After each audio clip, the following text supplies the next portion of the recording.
Hi guys, it's Zoe from Velflex. Since its launch, our puff vinyl has been one of the most popular products in our range. Since so many of you are using it, we wanted to run you through the tips and tricks on how to get the smoothest result.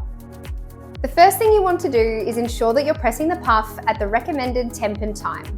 Puff is super sensitive to too much heat. If overpressed, the puff will warp and curl at the sides. To ensure the perfect press, we press for 10 seconds at 150 degrees at a medium to high pressure. Another tip for reducing the heat is to take the garment off and give it a quick shake after pressing. This is perfect for polyesters and other synthetic fabrics that like to hold on to the heat. Sometimes the base plate can also hold heat, so we recommend allowing it to cool down between presses. To summarise, when using the puff, ensure that you're not pressing too hot. If you ever run into any issues, please call the Velflex team and we can troubleshoot it with you.